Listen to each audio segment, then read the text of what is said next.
Locked up in wartime, yes, it's true. Said we could do it and sure pull through. All this time still working to prove. And be compensated just like you. We can do anything the boys do, yeah. So spare us the ooh-la-la. Executive and blue collar, fighting for the equal dollar. Now your corporate religious beliefs trump my right to health care. Minimum wage, can't live on it. Keep you under 40 hours, no benefits. Better come to work, even die in a flu. Or the man in charge gonna fire you. Working 2 and 3 jobs, brother. The bills, they just get bigger. American dream don't figure when you owe more than you earn in dollars.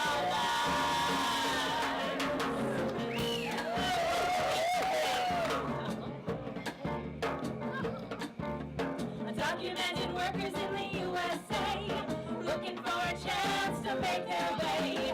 Work 'em like mules by the sun's bright light. Send the icemen to get 'em in the middle of the night. While the oligarchs, they all holler. Immigration hurts the taxpayer. Promote xenophobia. Smoke screens while they're stealing dollars. Tax loopholes don't build the system. They trickle down rainbows and fairy dust.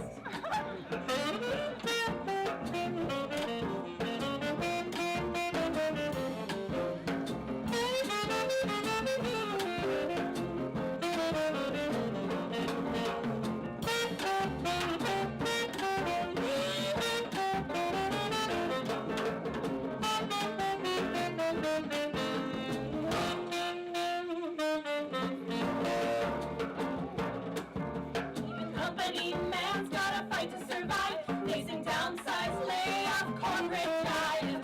Offshore, outsource, so long chump. 1% they'll be rich while economy slumps. So enlightened unemployed father becomes household manager. While mother works as breadwinner. At 83 cents demands whole dollar. Hey, it's that pesky wage gap again. Oh, and what was that about stay-at-home moms having it easy?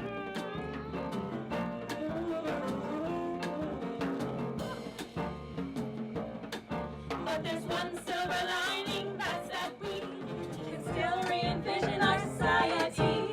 Change to make, big ideas to pursue, rethinking how we value work and people too. If we want a just economy, must prioritize social needs over sociopathic greed. There's more to life than chasing dollars.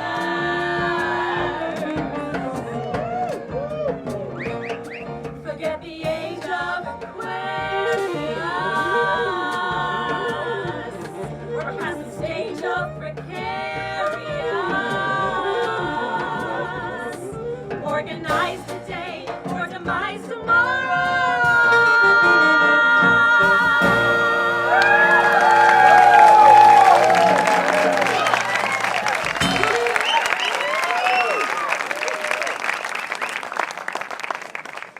Hopefully you have come back sufficiently fortified and or medicated to endure the next barrage of creativity. A hybrid of Crosby, Stills, and Nash blended with Manhattan Transfer, this next musical act epitomizes Americana. Please welcome these self-described whores for harmony, the band Take Jack.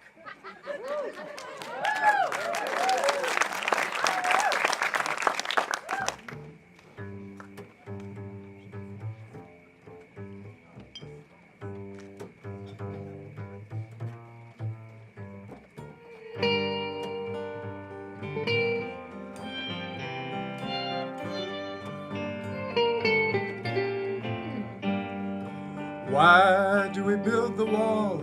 My children, why do we build the wall? Why do we build the wall? We build the wall. why we build the wall. We build the wall to keep us free. How does the wall keep us free?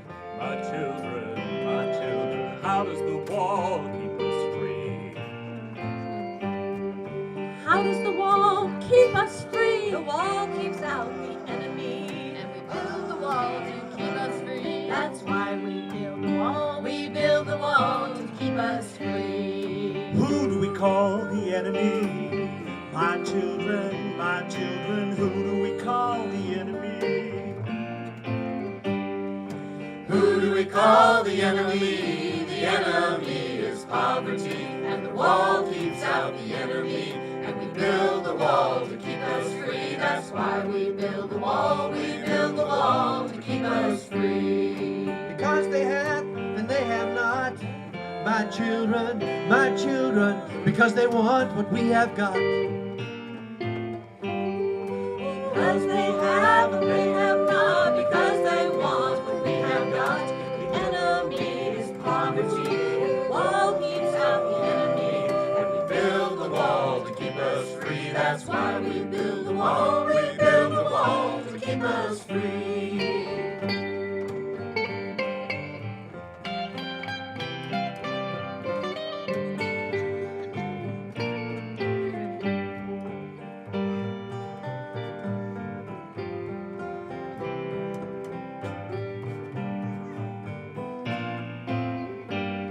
What do we have that they should want, my children? Oh, my children, what do we have that they should want?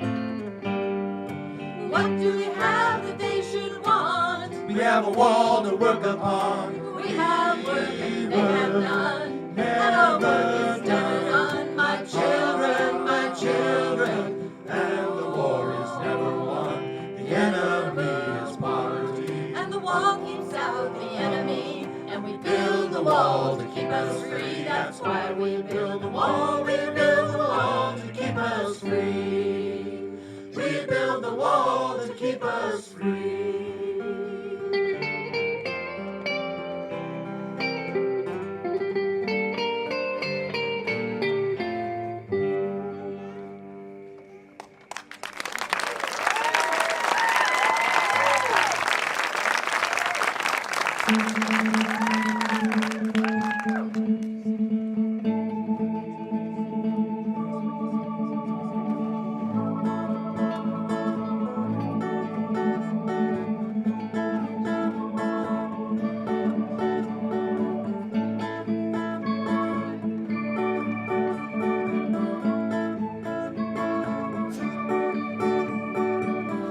We worry about you. We don't know what to do. We want you all down and we worry.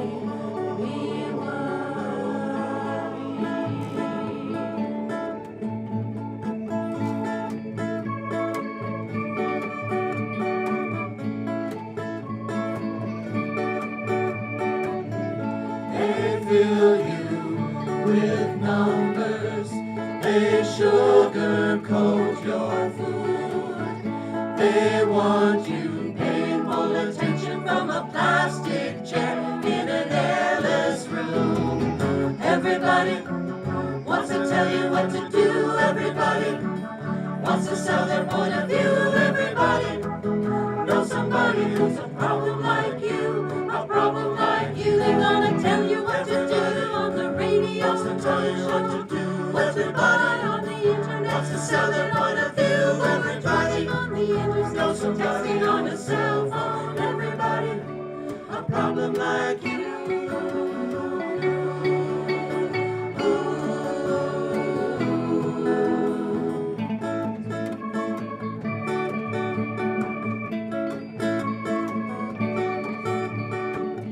Right answers, wrong answers, it's all the same to you. No way to play the game when what's been done you can't undo. You have always been a dreamer. We will always love that in you. We worry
shadows when I go away. Don't want no sorrow for this old orphan boy. Don't want no crying, only tears of joy. I'm gonna meet my mother. I'm gonna see my father, And I'll be bound for glory in the morning when I go away. I'll be lifted up through the clouds on the wings of an angel. There's only black and loam in the ground where my troubles will stay. See that storm over yonder? It's gonna rain all day. and then the sun's gonna shine through the shadows when I go away. I'm going home. Lift me up When I go away, I'm going home. lift me up when I no more crying, I'm going home. lift me up when I no more trying, I'm going home to leave my worry. I'm going home. lift me up when I no more trying, I'm going home. lift me up when I no more crying, I'm going home. lift me up when I no more trying, I'm going home to leave my worries. I'm going home to leave my trouble. I'm going home to leave my trials. and I'll be bound for glory in the morning when I go away. All my kin who love me, all my friends who care, look beyond the dark clouds, we're gonna be up there. see that storm over yonder? It's gonna rain all day. I'll be bound for glory in the morning when I go away. And then the sun's gonna shine through the shadows when I go away. I'm going Lift home. me up, When I no more trying, I'm going home. lift me up, when I no more crying, I'm going home. lift me up, when I no more trying, I'm going home to leave my worry. I'm going home. lift me up, when I no more trying, I'm going home. lift me up, when I no more crying, I'm going home. lift me up, when I no more trying, I'm going home to leave my worries. I'm going home to leave my trouble. Home to leave my trials. and I'll be bound for glory in the morning when I go away. And then the sun's gonna shine through the shadows when I go away. When I go away. when I go away, When I go away. When I go away. When I go away.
That technique for folding a fitted sheet is quite possibly the most significant contribution Clowns on a Stick has made to the Chautauqua Low these 12 years.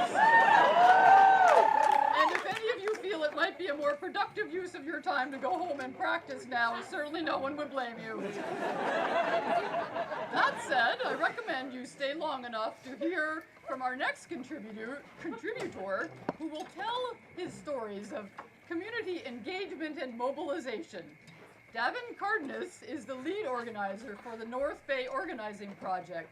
They are a preeminent social justice entity in the region, what some of you young people might call a kick-ass organization. Please welcome Davin. Hello, everybody.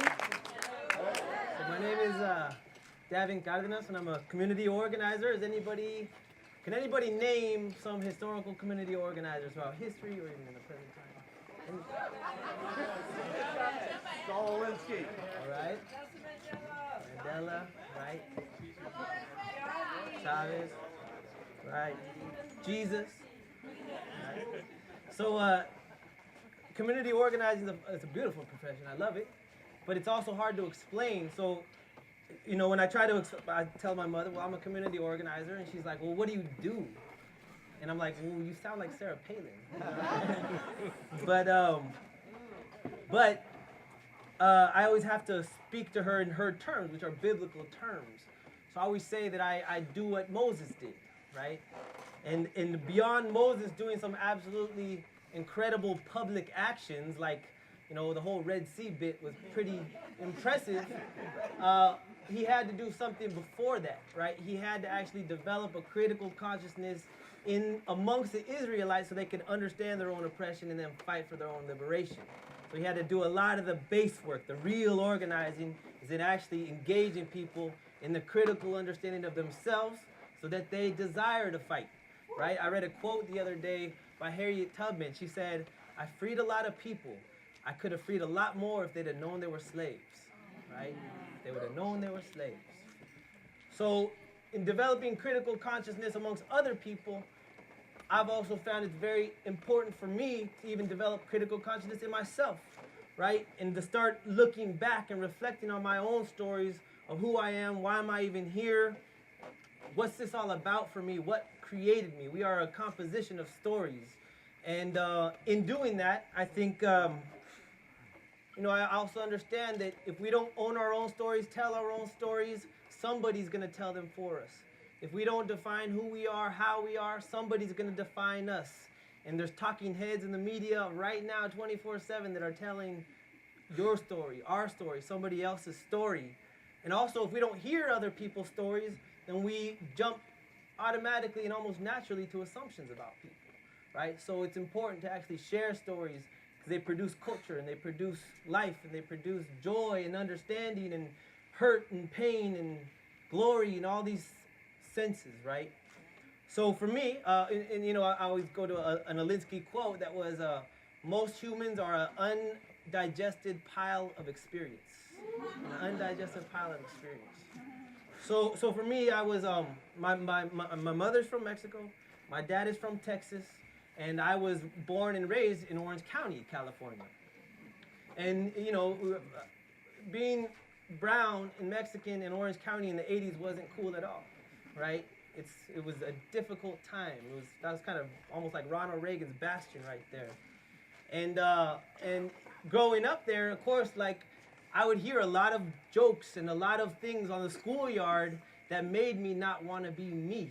I remember two kids one time, they yelled at a little boy, Israel. He'd always do cartwheels all over the place. And they were like, go back to Mexico, Israel.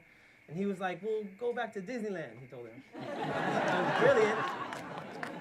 But Israel, he had a better defense mechanism than me because I was shut down more, right? I suffered from what they call post-colonial stress disorder, right? This desire to be who you're not, or blue-eyed and like Superman. And we were talking about Superman the other day, and we were saying, when I was growing up, I wanted to be like Superman, and I even busted my head open trying to jump from bed to bed. And then when I became more politicized, I was like, oh, well, he's a tool of the U.S. empire, Superman is a tool of the U.S. empire. And then more recently we were talking and we were saying, Superman was undocumented. Superman was absolutely undocumented. He was not born in the U.S. He was working at some newspaper company with falsified documents. If he would have lived in Santa Rosa, he probably would have been deported a long time. So actually, when I was about 10 or 11, we did a field trip to the library. And back in those days, they wanted us to look up what was the headline on the day we were born. So, and back in those days, there was like a machine. You had to kind of scroll through the newspaper. And then, so on October 23rd, 1980, that was my birthday. It was a beautiful day. Birds were chirping. And the headline was two illegal aliens caught on the U.S.-Mexican border. That was the headline of the newspaper. And I didn't understand that. And so it was actually exciting. I told my friends around me they caught aliens on my birthday, right? And then the teacher, you know, of course, she said, well, those are Mexican aliens, you know? And I was like, well, we go to Mexico every summer and they've never, ever seen aliens. I still was fairly excited about this occurrence. You know, but, and then, of course, she had to explain it more and more. And so I could tell the story now, right? But at the time, those things cut at you. And you start internalizing all those messages about you. And it's, you know, it's not just about being Mexican, but we all begin accumulating trash and all these messages about who we are, how we're supposed to be, how we're supposed to look, who we want to become like. And it can eat at you, right? It can eat at you unless you start grasping your own stories and turning them, you know, what we call politicizing your anger and turning that anger into fuel and that fuel into joy and that joy into action. And then once you're in the process of that, you also start coming across other people who are as weird as you, who are going through the same thing.